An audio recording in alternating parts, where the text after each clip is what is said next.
السلام عليكم ورحمة الله وبركاته. ازيكم حبايبي؟ عاملين ايه؟ يلا بينا نعمل احلى بيديفور النهاردة، ناعم ودايب، مفيش احلى من كده ومن غير بيض. صلي على الرسول الكريم عليه افضل الصلاة والسلام، ويلا بينا نشوف عملنا القمر ده ازاي. اول حاجة، هنا معايا 400 جرام من الدقيق، معلقتين كبار من النشا. شايفين الكوباية دي بتاعت المية موجودة في كل بيت؟ الكوباية دي الا تلتها، يعني مليانة وتشيلي التلت بس. و400 جرام من الزبدة بس كده، ما فيهوش اي مادة رافعة ولا بيكنج باودر ولا بيض ولا حاجة خالص.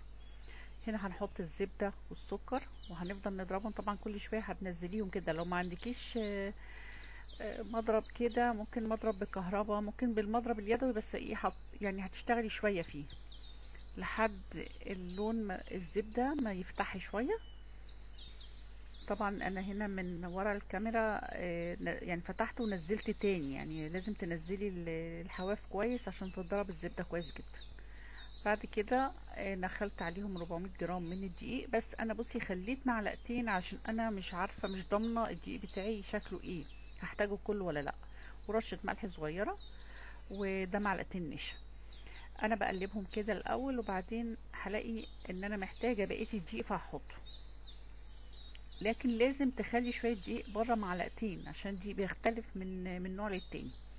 بصي انا هنا دعكتهم، حسيت ان ايه محتاجة المعلقتين دول، حطيتهم وبعجنهم لحد.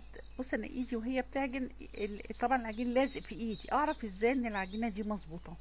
اما امسك بايدي التانية النضيفة، بصي مسكتي كده بايدك النضيفة ما لزقتش، خلاص هي كده خلصت، وكده هي تمام، مش محتاجة حاجة خالص.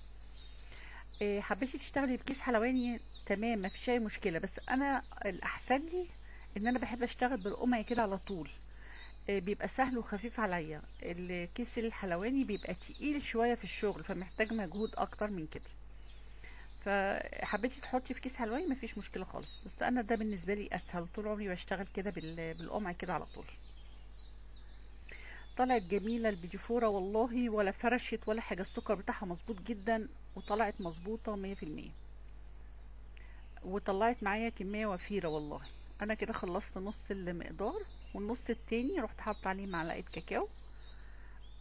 بس معلقة كفاية قوي، لو هتضطري تحطي معلقة تانية حسيتي الكاكاو بتاعك مش اسباني الغامق، ممكن تحطي معلقة زيت. لكن انا مكنتش محتاجة هنا غير معلقة الكاكاو، وتمام طلعت لي العجينة حلوة قوي. بكمل التشكيل. بصي انا بوريكي بس، يعني ممكن تشكلي كل وردات طويلة دي، اي حاجة بتشكليها بالقمع كده تبقى سهلة وخفيفة جدا في الايد. بتاخدي حته حته صغننه كده على قد الايد، وبتقعدي بقى وبتشتغلي ايه براحتك. مسافه، وعلى فكره يعني نص ساعه كنت خلصت الاربع صواني دول. اعملي في مقدار اقل من كده، لو انت حاسه ان ممكن مش هتظبط معاكي قللي، اقسمي المقدار على 2. بصي عملت الاربع صواني دول وسويتهم في الفرن، يكون متوسط الحراره، على فكره ما بياخدش وقت خالص. بس وربنا يحسن ما بين ايديكم، جربوه هيعجبكم جدا جدا، وما تنسونيش في اللايك. باي باي.